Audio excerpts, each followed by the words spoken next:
Olá, estamos começando mais um FloripaCast, o podcast da Câmara Municipal de Florianópolis, sempre trazendo, aqueles assuntos que são relevantes no dia a dia da nossa população. Hoje, um tema super legal e comemorativo, os 35 anos do ECA, o Estatuto da Criança e do Adolescente. E para a gente trocar esse papo legal, estamos recebendo desembargadora Rosane Portela Wolff, 35 anos de magistratura, ela que é responsável pela Coordenadoria Estadual da Infância e Juventude do Poder Judiciário de Santa Catarina. Desembargadora, obrigado por ter colocado aí um horáriozinho na sua agenda. Sei que a senhora, inclusive, estava em casa fazendo a correção de algumas provas aí do concurso e teve essa possibilidade de a gente trocar essa ideia legal, né? Eu que agradeço, Fábio, até porque o assunto é de extrema relevância para toda a sociedade de modo geral. Falar sobre o Estatuto e sobre os direitos da criança e do adolescente é algo que eu sempre vou ter um tempo para fazer isso.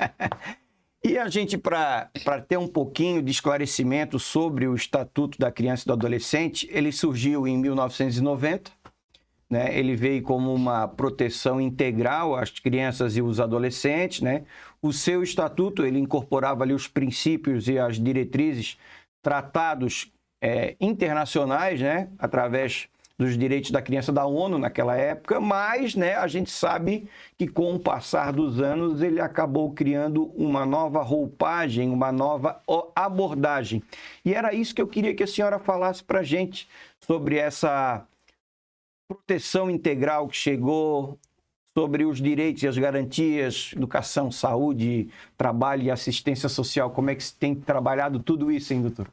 Então, o Estatuto, na verdade, ele surge em 1990, mas um pouco antes, com a Constituição Federal de 1988, é que, através do artigo 227 da Constituição, é onde vai se estabelecer uma nova doutrina, o que a gente chama uma doutrina nova, uma quebra de paradigma com a legislação anterior.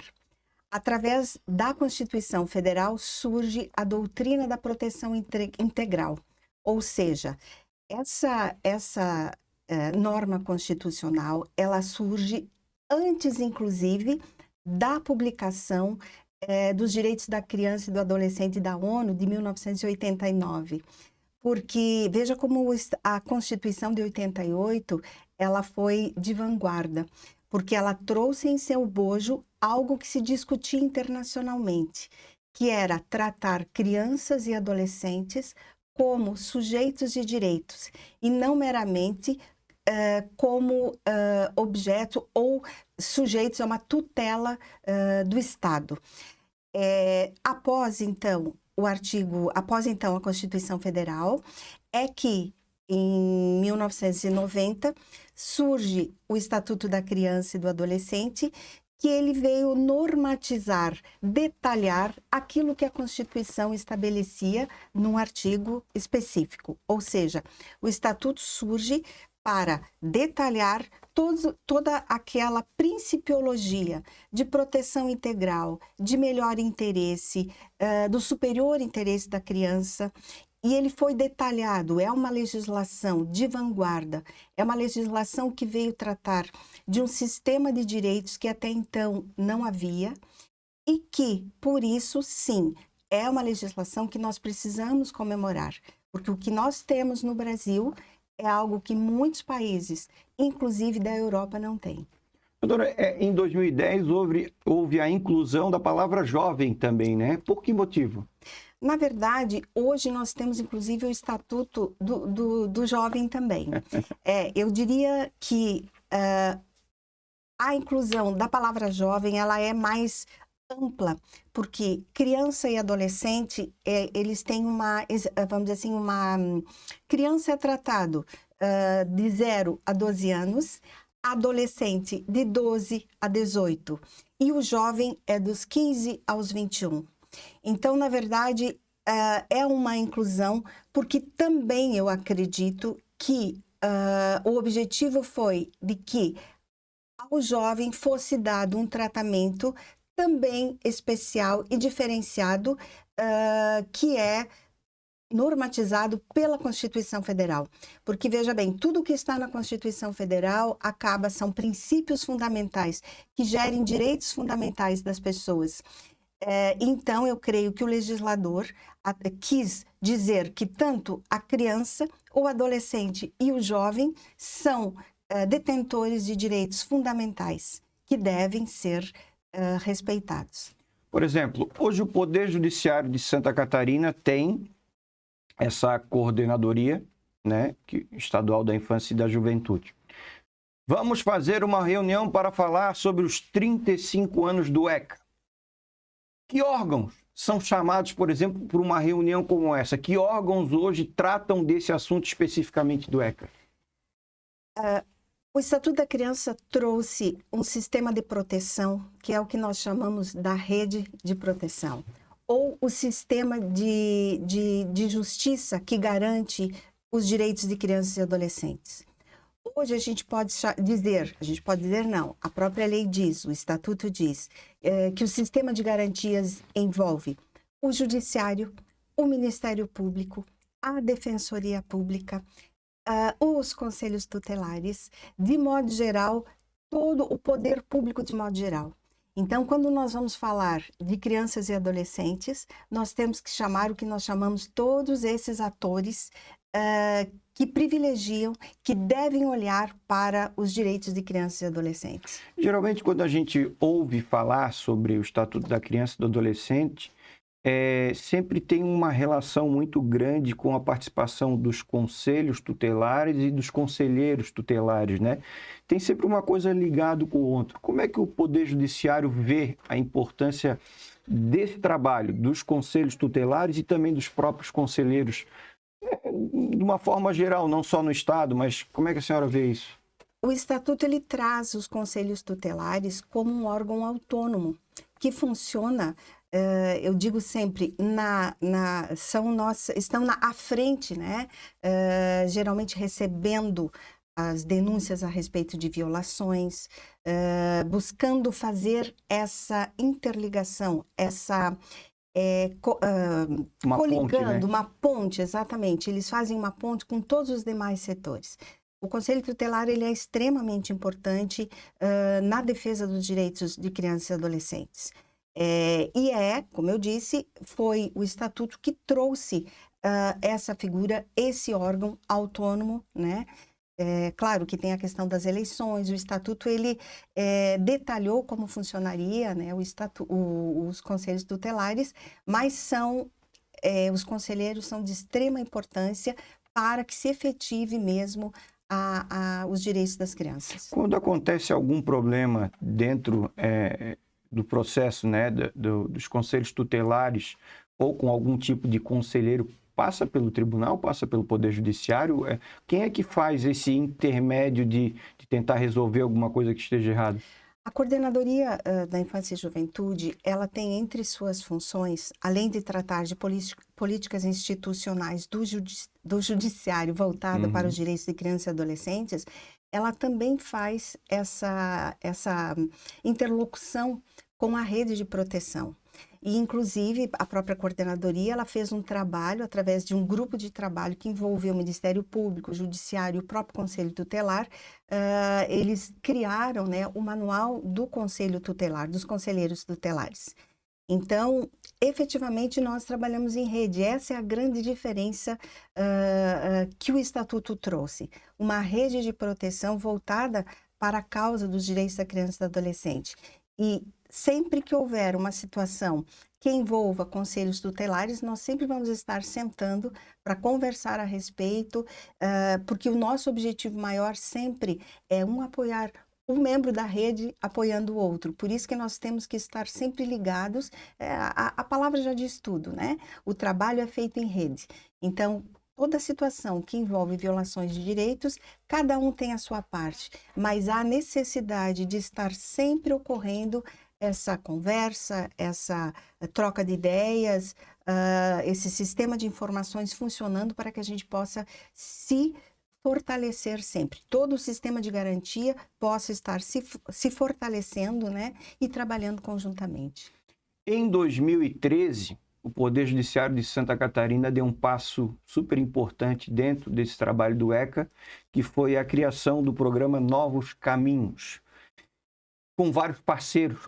Conta pra gente esse programa que tem dado muitos frutos, que eu sei que a senhora, inclusive, trabalha muito e divulga ele muito quando tem a possibilidade, né? O programa Novos Caminhos, ele foi criado em 2013, mas com uma parceria muito importante, porque nós, o Judiciário, nós tínhamos o problema, que era nossas crianças e adolescentes acolhidos, que muitas vezes não encontravam uma família substituta ou extensa onde elas pudessem passar a viver. Ou seja, toda criança que tiver os seus direitos violados, principalmente no caso pelos seus genitores, elas são retiradas desse espaço, né, através de uma destituição do poder familiar. E elas são colocadas, então, hoje em casas de acolhimento, em famílias acolhedoras, com o objetivo de que, eventualmente, elas possam voltar para a sua família natural, depois que, eventualmente, os pais se tratem, sejam tratados, enfim, para a sua família extensa, tios, avós, né? A sua família natural, ou, quando não houver essa possibilidade, se busca, então, um encaminhamento de uma família substituta através de uma possibilidade de adoção. Entretanto, nós temos inúmeros adolescentes, crianças, adolescentes, enfim, que chegam à sua idade limite de 18 ou 21 anos sem serem adotados.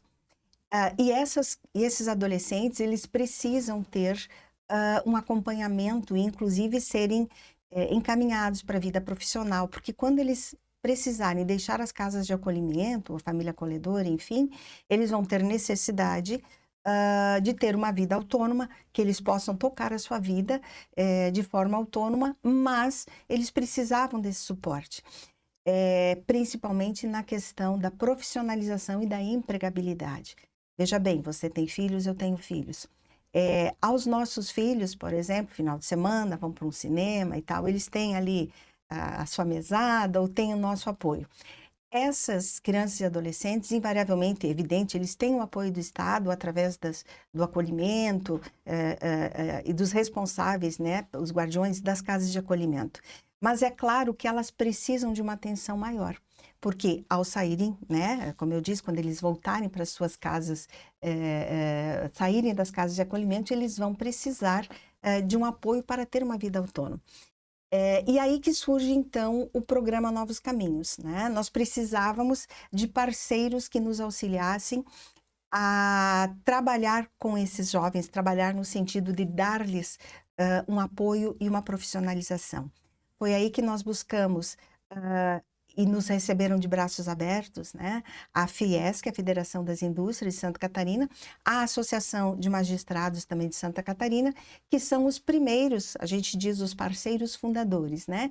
Tribunal de Justiça, FIESC e Associação de Magistrados, esses são os parceiros fundadores. Mas nessa caminhada de quase 12 anos. De quase 12 anos, né? A gente completa 12 anos agora. Nessa caminhada, nós fomos, felizmente, congregando demais parceiros e demais possibilidades. Eu até poderia citar, mas sob pena de esquecer alguém, né? Mas hoje a gente tem parceiros importantíssimos, Ministério Público é parceiro, enfim, a OAB também, nós estamos novamente retomando a parceria com a OAB, porque todos esses parceiros, na verdade, de uma forma e outra, eles trabalham conosco. O CIEE é um excelente também, um grande parceiro, no oferecimento de tanto cursos, vagas de cursos, como portas de emprego. Além da profissionalização, o que a gente busca com Novos Caminhos também é a empregabilidade. Sem contar que nesse meio tempo, hoje nós temos desde dos 6 anos, né? O programa atende as crianças que estão em casas de acolhimento desde os 6 anos, com várias atividades, contraturno, né? Auxílio na parte pedagógica, auxílio em outras questões, entre elas a questão psicológica, porque todos os nossos crianças e adolescentes, eles chegam às vezes até nós num estado de extrema vulnerabilidade. Já são de situação vulnerável, mas eles chegam muitas vezes extremamente vulneráveis. Então, essa questão de trabalhar a questão psicológica, do fortalecimento, deles acreditarem neles mesmos, deles voltarem a acreditar, até às vezes no ser humano, nas pessoas ao seu redor, é algo que precisa ser feito.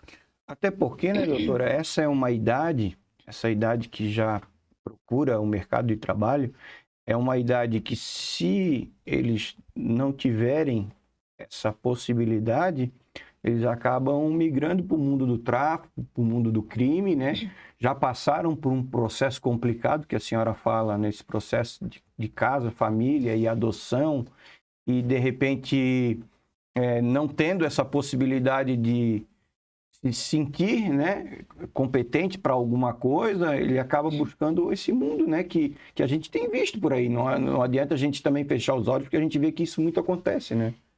Nós temos essa preocupação e a gente sempre fala que a gente precisa trabalhar com esses adolescentes, sim, porque muitas vezes eles não vão ter outra opção, a não ser, muitas vezes, enveredar, né, para o caminho da criminalidade. Então, nós sempre falamos que o nosso trabalho é justamente, por isso a importância que a sociedade tenha essa consciência de que não é um trabalho filantrópico, não é um trabalho, eu digo, os nossos adolescentes nós não queremos esse olhar do coitadismo, como a gente costuma dizer, porque, na verdade, esse é um trabalho de preparar jovens para uma vida profissional. Tirando-os muitas vezes da possibilidade da cooptação pela criminalidade. E veja bem, uma situação muito interessante que nós podemos constatar é que hoje grande parte, eu sempre digo, os meus filhos dizem que não querem ter filhos, né? Então, uma grande parte das famílias que continuam tendo filhos são de classe C e D, de modo que nós precisamos também trabalhar com essas crianças na questão do jovem aprendiz. A sociedade tem que ver nesses adolescentes a possibilidade de amanhã depois eles estarem trabalhando nas suas empresas, né? O empresário, né, tem que ver na possibilidade dele estar dando uma oportunidade para um jovem aprendiz como forma dele estar investindo na sua própria atividade. Né? Dada hoje em dia a dificuldade muitas vezes que é a questão até de uma mão de obra qualificada. Desembargadora, um tema que é muito discutido, que é um tema muito polêmico, é a redução da idade penal.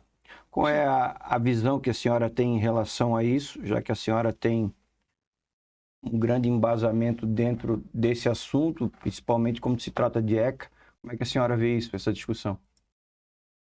Bom, vamos abstrair aqui, como eu sempre falo, a questão ideológica. Violência sempre houve, violência sempre existiu, infelizmente. Nós tivemos Código Penal cuja maioridade penal era 9 anos, o Código do Império, 9 anos. Hoje, o que a ciência nos diz? Tá? E por isso nós temos, inclusive, a lei que privilegia a questão da primeira infância. Né?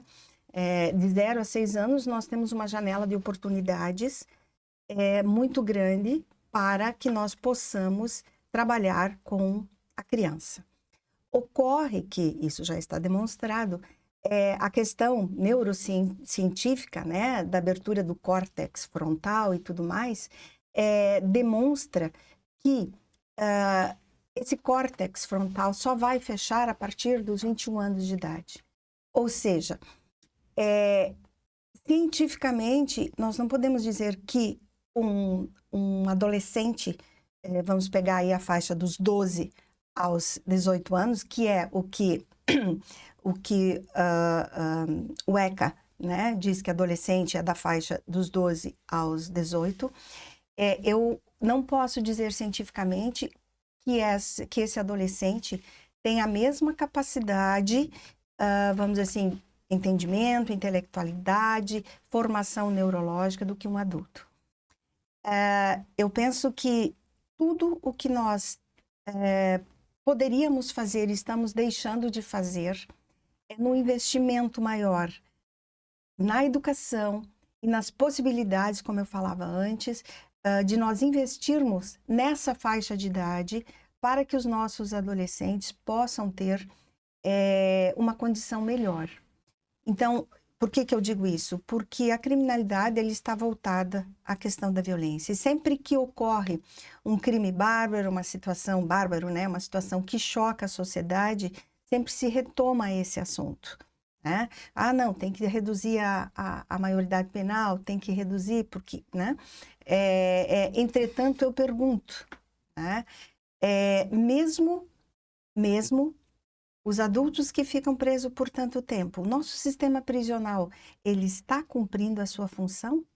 A questão das medidas socioeducativas, né? Que para o adolescente em conflito com a lei, nós temos um tratamento diferenciado e medidas socioeducativas. Eu pergunto, o Estado tem cumprido a sua função efetiva ao tratar das questões das medidas socioeducativas, liberdade assistida, internamento, porque enquanto o adulto está preso, ele deveria estar sob um regime de socioeducação, né? O adolescente que fica privado de liberdade, ele também deveria estar sob um regime de cuidados, vamos dizer assim, de socioeducação. A senhora acha que tem punições arbitrárias? Eu não estou dizendo que tem punições arbitrárias. Eu estou dizendo que o Estado muitas vezes falha na questão da socioeducação e na questão também das medidas para os adolescentes. Eu já fui juíza da execução penal, trabalhei 2 anos como juíza da execução penal na comarca de Chapecó, há muitos anos, peguei 2 rebeliões, né? E também conheço essa realidade, no sentido de que, por mais que porque nós temos, como eu disse, nós temos uma lei maravilhosa, que é o ECA. Agora, o que nós estamos fazendo com esse instrumento? O que nós estamos fazendo? A própria lei de execução penal é uma lei muito de extrema importância e que tem medidas sensacionais, vamos dizer assim, em termos de tratar da questão dos apenados, como a gente chama, adulto, né? E o que nós temos efetivamente, né? Apesar de que, eu diria que em Santa Catarina, nós temos excelentes modelos, né, para os socioeducandos, mas nós não temos, na mesma medida, modelos que agora me viria em relação a adolescentes em conflito com a lei. Nós temos, haja vista, né, num passado não tão antigo assim, né? Não tão longínquo.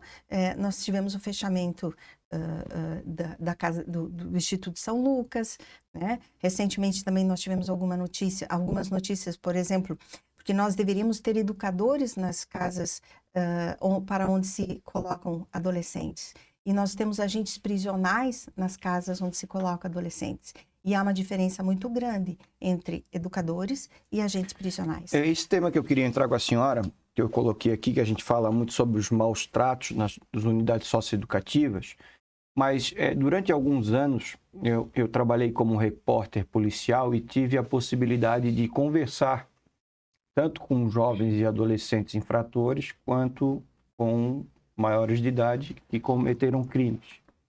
E várias vezes eu escutei desses, tanto dos que já passaram dos 18 anos, quanto alguns jovens e adolescentes, que as unidades socioeducativas são 10 vezes piores do que os presídios, por exemplo, em termos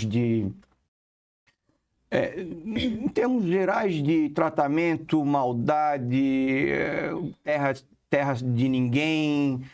Escutei várias vezes sobre isso. A senhora, com essa experiência que a senhora tem, A senhora já passou, já recebeu esse tipo de informação? Como é que a senhora vivencia? Já melhorou isso? Como a gente falou, eu várias vezes presenciei, por exemplo, no São Lucas, fugas, rebeliões, a maneira com que eles eram tratados quando a polícia chegava, por exemplo. Isso tem melhorado? Isso realmente existe? Qual é a verdade e a veracidade disso aí, doutor? A gente volta novamente ao que eu dizia anteriormente. Nós precisamos ter nas casas, nas instituições que acolhem adolescentes em conflito com a lei, um tratamento diferenciado. E eu não estou falando aqui de passar a mão, eu não estou falando disso. Eu acredito e penso que o tratamento que tem que ser dado simplesmente que fosse o tratamento que a lei prevê. Não sou eu falando. Né? Então, por exemplo, o tratamento ou o que a lei diz. E veja bem, quando você faz uma lei, acredita-se que ela passou, inclusive até por técnicos especializados e gabaritados. Por experiências pessoas que tiveram experiência. Então, o que a lei traz no Estatuto da Criança e do Adolescente, o que a lei traz na lei de execução penal, simples, que se cumpra aquilo. Que nós tenhamos, por exemplo, aqui, dentro da lei de execução penal, agentes prisionais em números suficientes para os atendimentos. Que nós tenhamos aqui, quem vai dizer, é óbvio, não sou eu que vou dizer qual é o número suficiente. Para isso, o poder público vai ter que ter os seus gestores que vão dizer, né? Aqui, na questão das medidas socioeducativas, que nós tenhamos também educadores, gestores voltados para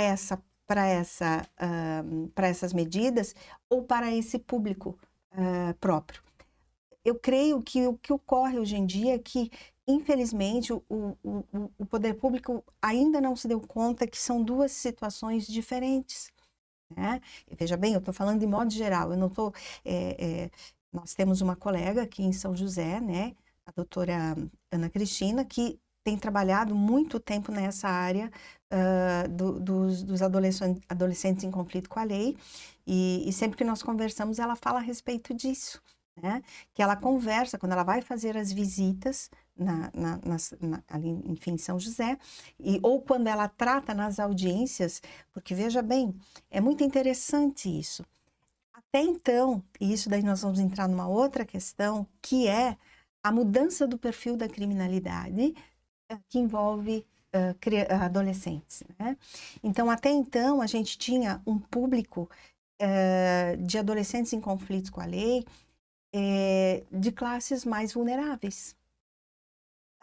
Esse perfil... Com crimes mais específicos, com né? crimes mais específicos. E, atualmente, esse perfil está mudando. E esse perfil está mudando porque nós estamos tendo crimes, principalmente com essa questão do ambiente virtual, vamos falar assim de modo geral, e esse perfil está mudando. Nós temos adolescentes, filhos de famílias abastadas, filhos de famílias não vulneráveis, que estão se envolvendo com criminalidade. Né? Então, eu pergunto, não é só a questão da vulnerabilidade, né? Então, são vários ambientes, são várias circunstâncias que estão mudando e que só demonstram que, efetivamente, nós precisamos ter um olhar diferenciado quando a gente está falando de criança e adolescente. Deixa eu aproveitar que a gente entrou nesse assunto e eu dei uma olhada de que existe um trabalho do Poder Judiciário e de outros órgãos com relação à proteção digital, principalmente esse problema, né, do cyberbullying e também disseminação que vem acontecendo, que ocasiona até ataques terroristas, possíveis ataques, tramas e tal. E aí existe também essa situação de que vocês têm tratado muito isso através de outros projetos, de outras situações, doutora? Como é que tem sido isso? O Poder Judiciário de Santa Catarina, desde 2019, nós passamos a ter uma preocupação com essas questões da criminalidade, ou, melhor dizendo, das violências no ambiente virtual que envolvem crianças e adolescentes.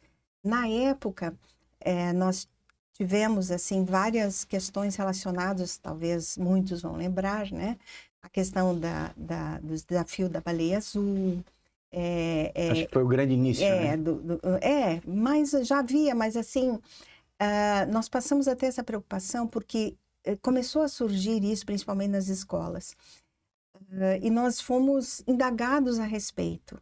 E a partir daquele momento, eu confesso que eu, inclusive, fiz contato com o Ministério da Justiça através do Cyberlab, que trabalha com essas questões da criminalidade voltada contra crianças e adolescentes, principalmente na questão da pedofilia, né? Mas eles tinham, hoje não parece que está suspenso por um período, um programa chamado Luz na Infância, onde eles trabalhavam na parte da repressão.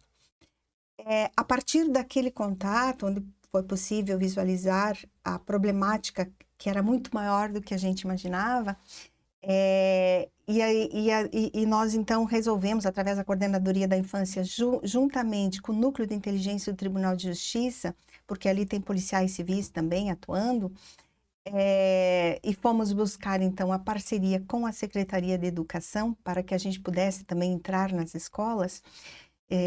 Nós, não vamos dizer assim, criamos, mas nós entabulamos um programa chamado Conhecer para se Proteger, um projeto, né? Que começou em 2019, nós fizemos um grande evento, inclusive fizemos um projeto piloto na cidade de São Miguel do Oeste, onde a gente reuniu o SaferNet, o próprio Ministério da Justiça, enfim. Mas veio a pandemia e o projeto ficou arrefecido porque nós trabalhamos presencialmente. Nós vamos até a escola, né? Seria um PROERD da Polícia Civil, por aí, do Poder Judiciário? Até a gente fala que é da Polícia Civil, ele passa a ser um programa comunitário, né? Porque o que nós queremos, e eu diria, né, a Polícia Civil, invariavelmente, eles trabalham com a repressão. E nós, então, passamos a ter esse know-how deles, que eles trabalham para a repressão, para nós trabalharmos com a prevenção.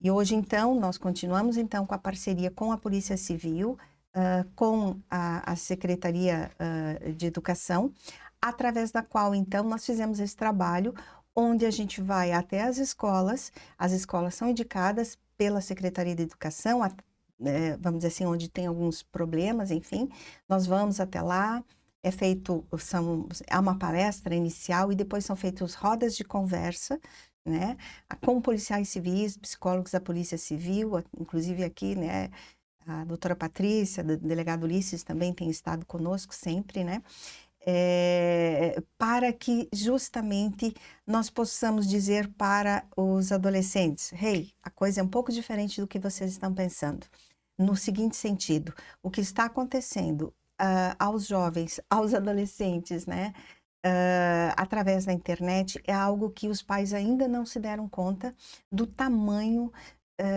do problema, do tamanho das consequências que pode haver um adolescente, por exemplo, ser cooptado através de organizações criminosas, inclusive pela internet. A senhora acha que esse problema, essa situação dos pais, não é que não estarem atentos, mas às vezes não poderem identificar que isso está acontecendo, é porque a geração deles é diferente dessa geração agora? A gente costuma dizer que os pais normalmente orientam seus filhos, né, para não conversarem com um desconhecido, né, olha, não converse com quem você não conhece, ou seja, fisicamente, presencialmente, se está lá na praça, olha, não, né, não conversa, não troca ideias, enfim. Sem se dar conta de que os filhos, na verdade, estão nos seus quartos tendo contato com o mundo todo através das redes sociais. Eu não acredito que seja por ser uma geração, porque as gerações mais jovens tiveram, né, as gerações mais jovens. Os pais mais jovens. Os pais, né, mais jovens, eles nasceram, né, vamos colocar aí 1986, 1990, né, com a internet.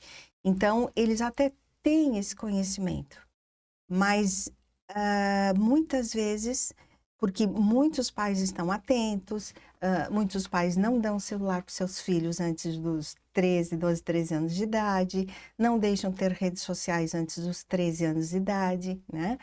Procuram fazer essa orientação, procuram ter esse cuidado.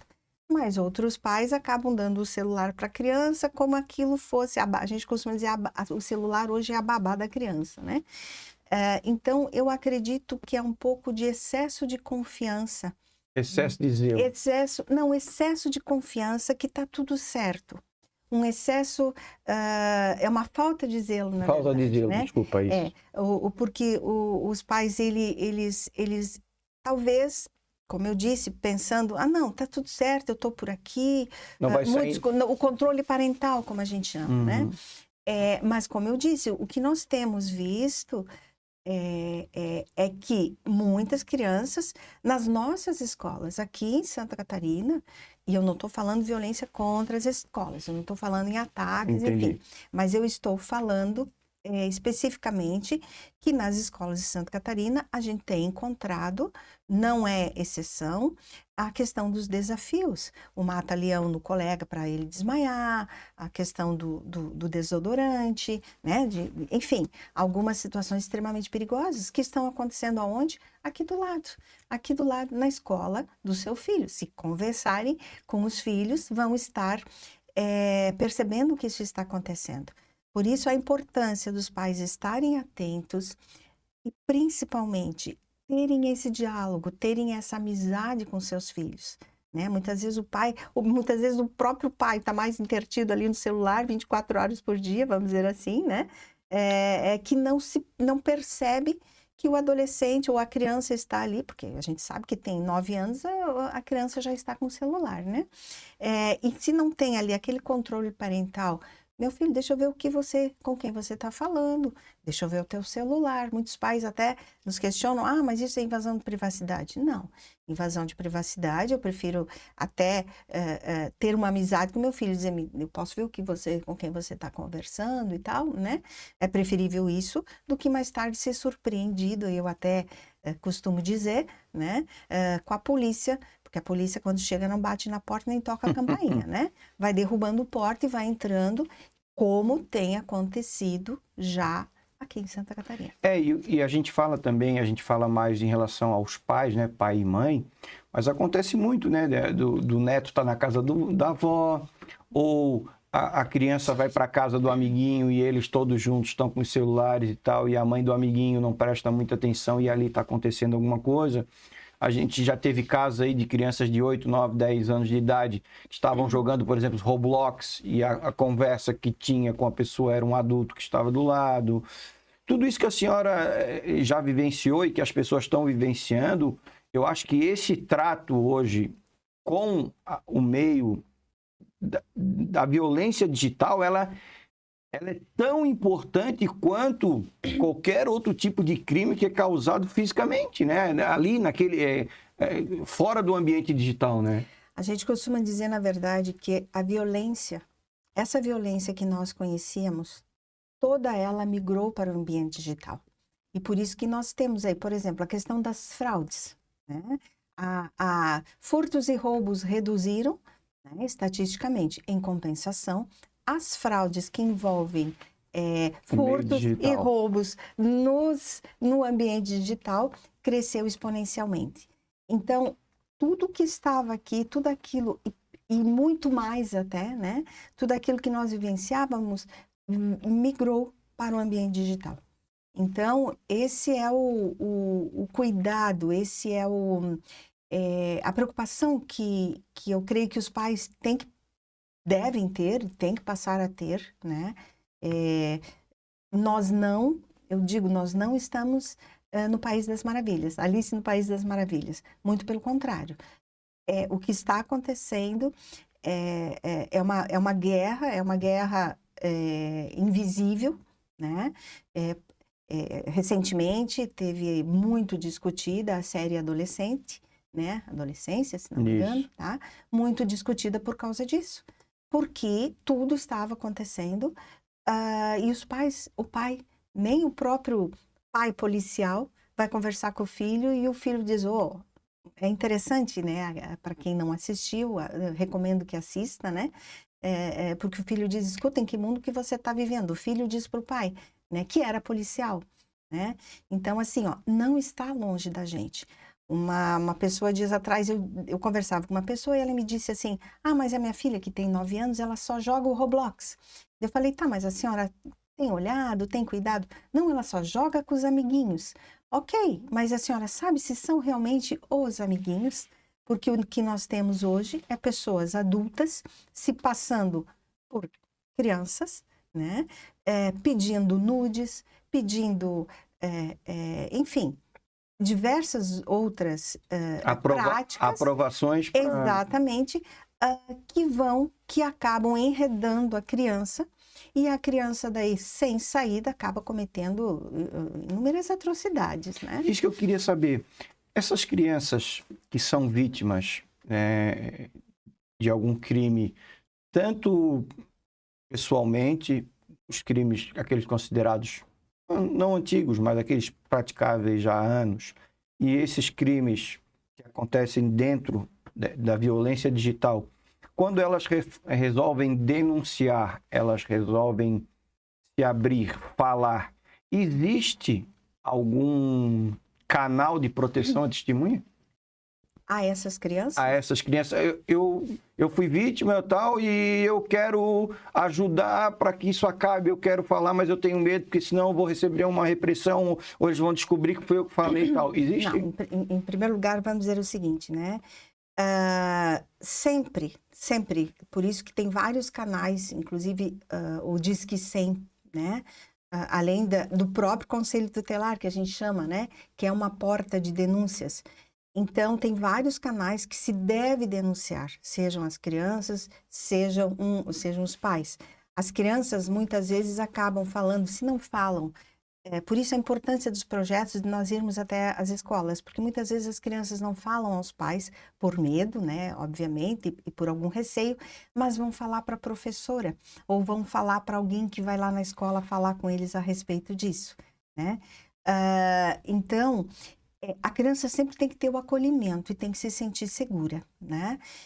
Evidentemente que quando ocorre alguma situação especial, né? Que a criança faz uma denúncia e seja necessário, como testemunha, ela ser protegida, existe também o programa de proteção à testemunha. Felizmente, no estado, hoje a gente tem, né, o PPCAM, que ele é voltado para essas situações. Mas para criança ou é no geral? Para crianças. Essa é o direto. PPCAM é exclusivamente para crianças, mas existe a proteção a testemunhas também aos adultos. Tá, né? mas eu digo, tem um próprio para criança. Tem um próprio para criança, tá? Ele é gerido pelo Estado, a Corregedoria do Tribunal de Justiça também participa, existe pessoas, né? Há todo um grupo voltado para fazer essa proteção. Né? Mas especificamente nessa questão do ambiente virtual, o importante que se diga é que é importante os pais estarem atentos e conversando com os seus filhos. Desembargadora, a gente já vai chegando ao final do nosso FloripaCast, mas eu queria fazer uma última pergunta para a senhora, que é um assunto que tem repercutido muito na mídia e que a gente tem visto acontecer, e eu acho que cabe muito também dentro dessa violência digital, ou até mesmo dentro desses casos que vem acontecendo em relação à proteção digital, que é o fato de algumas crianças e adolescentes estarem integrando ou pensando em ataques terroristas, coisas que vêm acontecendo dentro das escolas ou em outros locais, e Santa Catarina não foge disso. O Poder Judiciário ou o próprio Estatuto da Criança tem um tratamento diferente para esse tipo de crime ou para esse tipo de criança e adolescente? Não existe um tratamento diferente para esse tipo de crime, tá? Vamos colocar da seguinte forma. Invariavelmente, essa questão dos ataques contra as escolas, quando praticados por crianças ou adolescentes, tá? É interessante porque eles geralmente são precedidos desse contato com elementos que acabam cooptando a criança ou adolescente para uma determinada situação. E é interessante porque os adolescentes que acabam se envolvendo com essas práticas, muitas vezes são adolescentes que têm algum problema, que tiveram alguma rejeição, que tiveram alguma situação... Chamado bullying, né? Também pode ser o bullying, pode ser o cyberbullying, mas tem, às vezes, teve algum problema na escola, Entendi. enfim. Ou até em casa, né? Ou até em casa, exatamente. Mas, e que, veja bem, quando ele na internet, né, nos grupos, hoje em dia se fala muito do Discord. O Discord seria uma excelente ferramenta se não fosse o que está acontecendo também, né? Porque ele acaba ali, o adolescente acaba entrando no que eles chamam das panelas, né? Aquela comunidade Ele se sente de acolhido, violência, né? e ele se sente acolhido, exatamente. Então, ele vai achando aquilo importante, ele vai se sentindo importante, porque aquela comunidade faz questão de deixá-lo importante para cooptá-lo, certo? Então, é aí que muitas vezes acaba influenciando um adolescente no cometimento de... Invariavelmente, quando você vê um cometimento desses atos atentatórios, se for analisar o contexto, tá, acaba sim encontrando ali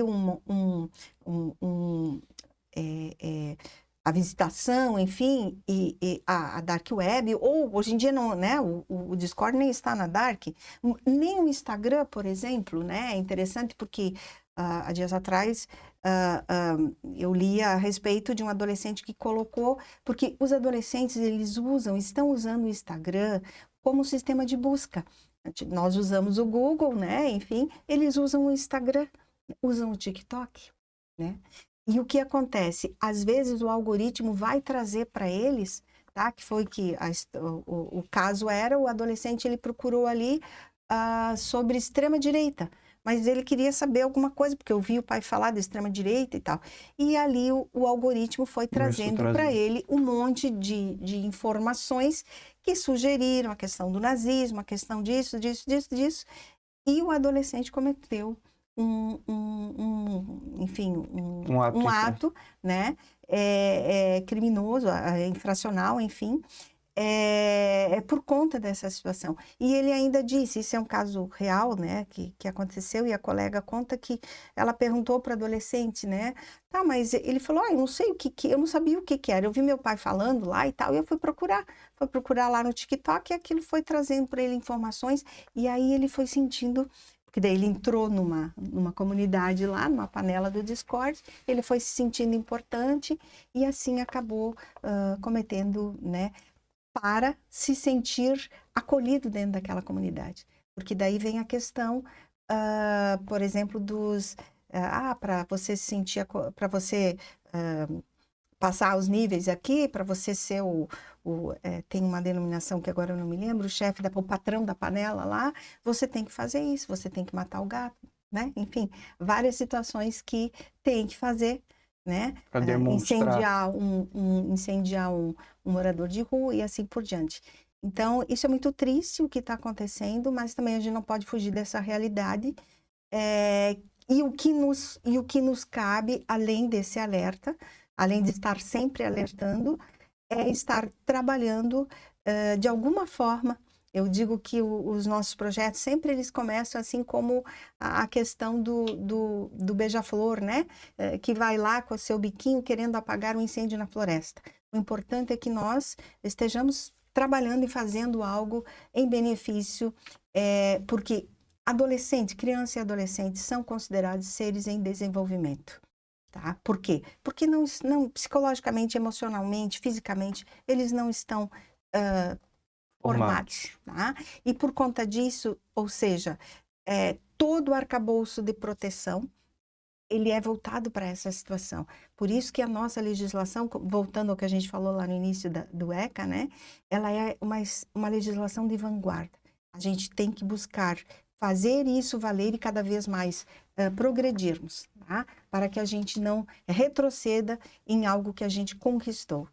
Desembargadora Rosane Portela Wolff, responsável pela Coordenadoria Estadual da Infância e Juventude do Poder Judiciário de Santa Catarina, quero te agradecer por essa aula que nós tivemos hoje falando não só do ECA, do Estatuto da Criança e do Adolescente, que está completando 35 anos, mas também falando desses assuntos, que são assuntos que muitas vezes estão dentro da casa da gente, mas que os pais, os avós, os tios, as pessoas que convivem ali acabam não se dando conta, mas que realmente, de repente, ouvindo o programa hoje e assistindo o programa, poderão ter uma visão diferenciada. Quero te agradecer e dizer que estamos sempre com as portas abertas aqui na Câmara Municipal para qualquer tipo de vinculação, de ação que vocês possam ter em relação às nossas crianças e adolescentes. Muito obrigada, eu que agradeço também por essa oportunidade. Estarei sempre à disposição também. Tá aí, desembargadora Rosane Portela Wolff, e a gente vai ficando por aqui com mais um FloripaCast, o podcast da Câmara Municipal de Florianópolis. Hoje falamos sobre esses 35 anos do ECA, o Estatuto da Criança e do Adolescente. E se você não teve a oportunidade de assistir o programa todo, né, na íntegra, você pode acessar o nosso YouTube da Câmara Municipal, tem lá uma pastinha do nosso podcast, ou também dentro da programação da TV Câmara, a gente vai estar com um programa lá durante várias semanas e você vai poder tirar as suas dúvidas dentro do nosso FloripaCast. Até o próximo programa. Um abraço.